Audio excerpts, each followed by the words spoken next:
जय माँ इंद्राक्षी, जय माँ दुर्गे।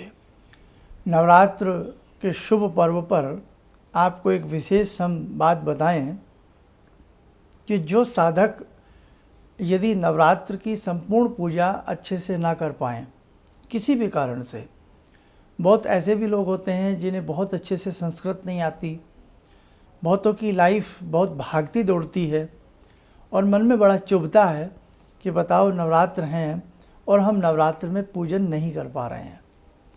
कई बार महिलाओं में मासिक धर्म आ जाता है तो उस स्थिति में भी पूजा छूट जाती है, बहुत मन दुखता है।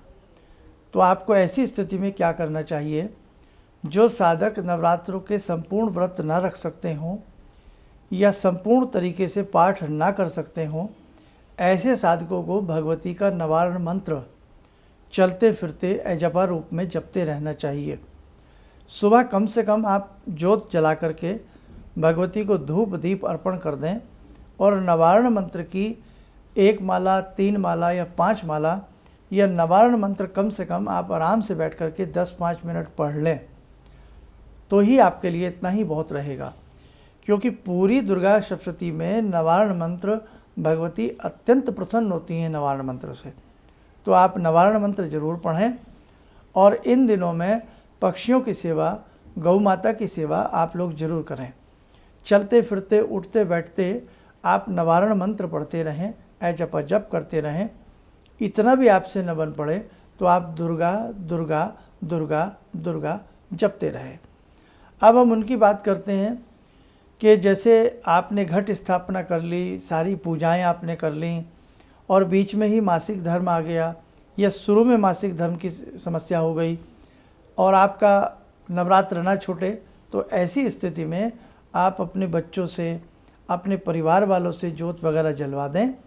उनसे भगवती का सूक्ष्म तरीके से जितना भी बच्चे से, परिवार से बन सके, फूल आदि, फल आदि चढ़ा करके मैया को नमस्कार कर लें और आप मानसिक जप करती रहें। निवारण मंत्र ऐं ह्रीं क्लीं चामुंडाई विच्चे मानसिक मंत्र आप जपती रहें, दुर्गा दुर्गा का मंत्र आप जपती रहें, तब आप मान के चलना आपका नवरात्र चलते रहेंगे। क्योंकि मासिक धर्म है ये और इसमें कहीं भगवान को भी मालूम होता है कि ये कोई ऐसी चीज़ नहीं है कि कोई जानबूझ करके ऐसा अशुद्ध काल उत्पन्न होता, ये एक नेचुरल प्रक्रिया है। तो उस स्थिति में आप यदि निवारण मंत्र या दुर्गा दुर्गा भी जपते रहेंगे तो बिल्कुल आपका पाठ मानसिक रूप से माना जाएगा। जब जो करें वो मानसिक रूप से करें, बोल करके नहीं करना है ऐसी स्थिति में। और जहाँ भी आपके घर में पूजन होता है उस स्थल पर आपको नहीं जाना है, उससे आप दूर ही रहें। और जब शुद्ध अवस्था में आ जाएं तब आप अपना पूजन कर सकते हैं। रही बात व्रत की, तो इसमें व्रत का भी मैं आपको एक तरीका बता देता हूँ उन सभी साधकों के लिए जो साधक समस्त व्रत नहीं कर सकते या मासिक धर्म की वजह से व्रत हमारा खंडित हो रहा है, नहीं हम कर पा रहे हैं।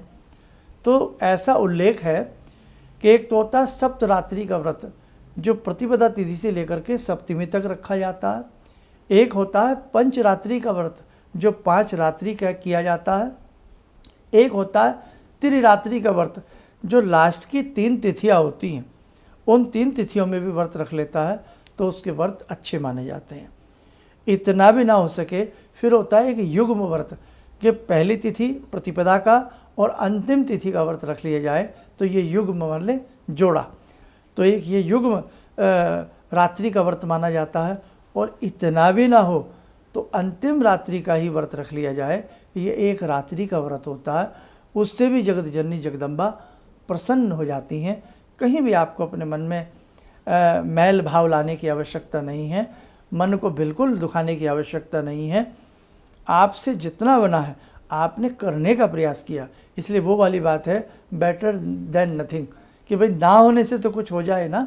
तो आप चलते फिरते उठते बैठते दुर्गा दुर्गा दुर्गा दुर्गा ऐं ह्रीं क्लीं चामुंडाई विच्चे या सर्वमंगल मांगल्ये या जो भी दुर्गा जी का मंत्र आपको याद है उसे आप अनवरत तरीके से जपते रहें। इन दिनों में नॉनवेज कतई ना लें, वैसे कभी नहीं लेना चाहिए, लेकिन इन दिनों में तो भूल कर भी ना लें। जितने आप नियम संयम निभा सकें उतना निभाने का आप लोग प्रयास जरूर करें। माँ हैं, माँ बच्चों के थोड़े से ही प्रेम से बहुत प्रसन्न हो जाती हैं, इसलिए वो माँ हैं, उनका हृदय दयालु है, वो कभी कुपित नहीं होती, माँ कभी कुमाता नहीं होती। वो हज़ारों नेत्रों से हमें देखती हैं, हज़ारों बाहों से हमारी रक्षा करती हैं, घंटे की निनाद से हमारी रक्षा करती हैं, अपनी हुंकार से हमारी रक्षा करती हैं, अपने आंचल में लिटा करके वो हमारी रक्षा करती हैं। इसलिए बच्चों, जितना आपसे बन जाए उसे करने का प्रयास करना। एक माँ के 4 बच्चे हों और एक बच्चा कुछ भी ना करता हो तो भी माँ उसे रोटी बना करके देती हैं, चाहे वो कमाई करे या ना करे। अगर वो किसी वजह से समस्याओं में भी घिरा होता है तो सबसे पहले माँ उसी बच्चे का ध्यान करती है, बस।